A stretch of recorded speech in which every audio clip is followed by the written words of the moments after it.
boa noite, sei lá, bom dia agora que você está vendo esse vídeo. O carnaval acabou de acabar, o país finalmente vai andar, só que não. Bom, você já viu aquele filme Divertidamente? Já assistiu aquele filme? Lançaram o filme 2 e eu achei incrível a descoberta de novas emoções. No primeiro filme, quando você assiste, você tem 5 emoções ali, que é de uma criança, 5 emoções muito básicas, que obviamente não são todas as emoções que o ser humano possui, né? Nós somos realmente uma bomba hormonal e que oscilamos demais as nossas emoções. Então, no segundo filme, a garotinha entra numa nova fase da vida. Se você não viu, eu não vou dar spoiler. Tem o primeiro vídeo, o primeiro filme. O filme é baseado em neurociência pura. O filme é todo baseado em neurociência. Aquilo é um negócio, foi muito bem estudado, muito bem executado. Porém, eu não tinha me atentado que algumas emoções realmente não estavam ali. Era muito raso as emoções, porém toda a arquitetura do cérebro da criança, onde armazena as memórias, como acontece uma sinapse neural, como que você tem descobre um comportamento através de uma sinapse que fixa uma memória na sua cabeça, e essa memória vira um pensamento constante e muitas vezes vira um comportamento constante. No segundo filme, eles trouxeram mais informações sobre outras emoções, e algumas delas bem trash, que é a depressão, até a preguiça, enfim, tem outras emoções que aparecem ali e são derivadas realmente de fases hormonais do ser humano. Quando criança a gente não tem, nós somos uma bomba de hormônios e à medida que a gente consegue chegar na adolescência e passar dela, acho que a adolescência é o pior momento do ser humano. Os hormônios viram uma bagunça e aquilo traz bastante problemas para as pessoas. E aí eu estava meditando sobre esse filme, pensando, cara, que demais essa parada das emoções surgirem, né, aparecerem e não simplesmente elas virem configuradas de fábrica. Bem porque se você tivesse todas essas emoções quando criança, não saberia lidar com elas e você ia ter sérios problemas de controle emocional.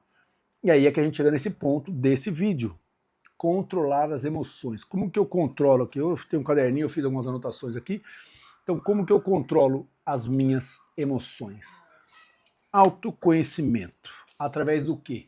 Vou até escrever aqui, ó, leitura ou treinamentos.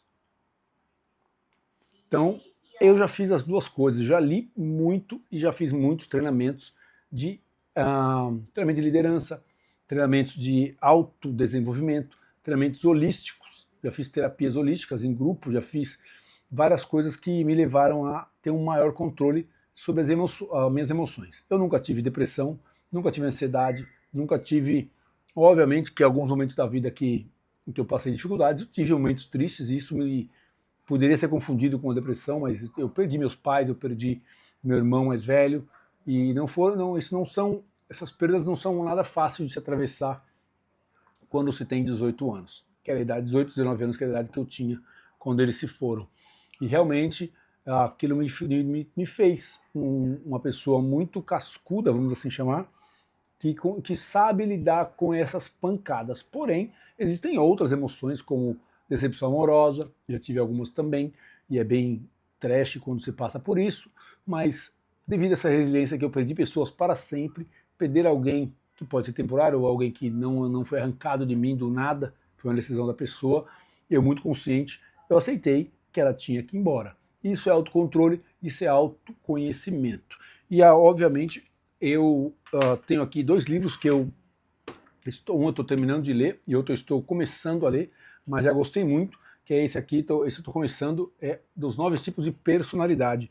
Esse livro aqui era do meu cunhado, né, meu cunhado deu para minha esposa, eu do nada peguei um dia ele e comecei a folhear e achei interessantíssimo os 9 tipos de personalidade, que também tem a ver com as emoções citadas no Divertidamente. Aqui você tem os 9 tipos de personalidade linkados diretamente aos 9 pecados capitais.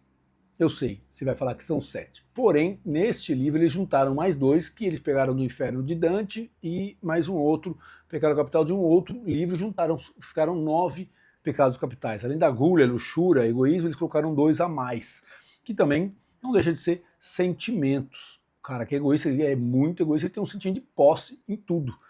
O cara que ele é Gula, ele tem um sentimento de fome o tempo todo, ele quer comer o tempo todo, ele come desesperadamente. Então são pecados capitais, não são pecados divinos e espirituais, são pecados da nossa sociedade, que só existem porque a nossa sociedade existe.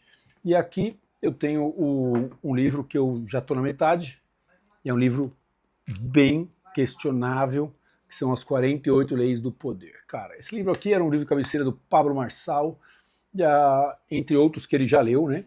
Mas esse livro é para você, ele tem as 48 Leis do Poder e te explica como manipular pessoas, como persuadir pessoas, ou até mesmo se você tem uma ética muito clara na sua mente, como você não ser manipulado por outras pessoas. Então, nesse livro, o Robert Greene vai falar sobre algumas técnicas que ficaram muito claras e vai citar ao longo da história da humanidade exemplos de como essas leis foram aplicadas por grandes líderes. Grandes personalidades como a Rainha Virgem, que foi a história que mais me marcou aqui, a Rainha da Inglaterra, que conseguiu uma vida inteira enrolar, persuadir e nunca casar. Porque no tempo dela, se ela casasse, ela era princesa, ela se tornou rainha, ela precisava de um rei, porém, esse rei, sendo homem, ele iria dar um jeito de dar fim na vida dela. Como aconteceu com outras diversas rainhas da França, da Inglaterra e de outros reinos da Europa medieval.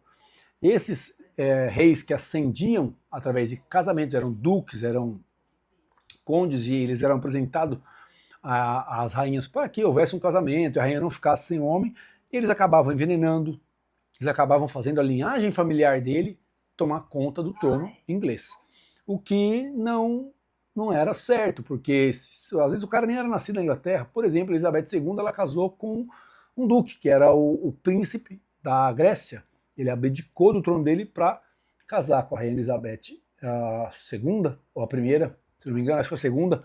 E isso está no documentário dela, está na série que fizeram sobre ela. Então, nesse livro tem essas técnicas que essas pessoas usaram para poder se sair ali, né, de um jeito mais estratégico, sem se prejudicar, fazer com que outras pessoas caíssem em golpes muito foda nessa época. Existiam golpes de internet, então um golpista ele arquitetava todo um plano, como por exemplo o caso dos irmãos que tinham uma mina de ouro, eram dois caipiras, uma mina de diamante, na verdade uma jazida, na fazenda deles, e eles propositalmente pegaram $50 mil e compraram algumas pedras preciosas, colocaram estrategicamente no lugar, cobriram, esperaram um tempo e chamaram uma equipe para investigar. Como eles eram bem caipiras, eles perguntaram para esse cara o que era aquilo. Esse cara cresceu os olhos e falou, cara, não sei, vou averiguar, mas o cara sabia. Esse cara foi até a cidade e levou esse caso para outro cara, outro maluco, e falou que os irmãos eram bem charlatão eram esses dois. Esses dois irmãos eram bem caipiras, eles se fizeram de caipira de propósito, falava errado, falava coisa meio sem sentido, para que os outros caíssem no golpe. E aí, quando eles foram escavar, eles escavaram, e lembre-se, eles tinham enterrado diamantes brutos lá embaixo. Um pouco de ouro, algumas outras coisas, umas outras pedras, e virou uma jazida, como se tivesse sido uma parte de um vulcão que estourou ali e subiu essas pedras preciosas. O que aconteceu? Eles venderam a terra por uma quantidade enorme de dinheiro. Na época eram dólares, e dólares valiam muita grana, então foi coisa de $300 mil, que hoje valeria, sei lá, uns 4 milhões, 5, 6, não sei quantos milhões, pela concessão desses irmãos aí, esse outro rapaz, e com mais um amigo dele, explorarem a área. E depois desapareceram. E aí, quando eles descobriram que não tinha nada, já era tarde, porque as pedras que eles encontraram no local já tinha sido averiguada e tinha dado como originais. E eram originais, valiam $50 mil ali, só que eles fizeram mais de 300, né? Então investiram uma grana, e aí, nesse caso, uma das leis é: se faça de bobo para enganar os espertos. É isso. Então aqui vem várias leis. Esses livros são livros maravilhosos. Eu tenho outros livros aqui, eu vou falar de alguns deles depois e trazer algumas soluções para vocês, mas controlar as emoções se só consegue se você se autoconhecer, ganhar maturidade, chegar ao ponto de você ter na sua mão conhecimento suficiente para entender que algumas situações não estão no seu controle e outras estão. Algumas pessoas você não pode controlar pessoas, você pode controlar situações, porém, nem sempre elas são fáceis de lidar. Isso vai te custar muito conhecimento, vai te custar muita paciência e muito sangue frio. Não explodir, não gritar, pensar antes de responder. Então, fica a dica, filme divertidamente, se você quer saber mais de uma forma leve sobre como funciona o cérebro humano, livros As 48 Leis do Poder e a Sabedoria do Enneagrama, se você quiser saber sobre os 9 tipos de personalidade e sobre as 48 formas de persuadir, manipular ou não ser manipulado por alguém, está nesses 2 livros. Se você gostou desse conteúdo, compartilhe esse vídeo. Não deixe de seguir o outro canal que eu tenho, que é o Rastros, o Sucesso Deixa Rastros, e lá eu falo de mentalidade, lá eu converso sobre todo o crescimento, tudo que traz e agrega crescimento. Siga nossas páginas no Instagram também, tanto a minha quanto a do Sucesso Deixa Rastros, a do meu estúdio Verta. E se você tem interessado em tatuagens, você também pode nos procurar, que nós fazemos obras de arte lindíssima. Então, fico por aqui, até amanhã, na verdade, e nos vemos aí todos os dias com um vídeo por dia. Pulei o carnaval, eu não fiz um carnaval porque eu estava viajando, estava numa fazenda, né, chamada uma aldeia Outro Mundo, conhecendo outras pessoas e tendo alguns contatos com pessoas interessantíssimas. E no próximo vídeo eu vou fazer um estudo sobre apometria, vou levar um rapaz que faz apometria lá no podcast e ali você vai ver que você tem muita coisa nesse mundo para se descobrir. Você sabe o que é apometria? Eu acabei de descobrir isso aqui, eu vou explicar para vocês com mais detalhes, então fiquem ligados. A gente vê amanhã, até breve, e nunca se esqueça de que a vida é um sopro.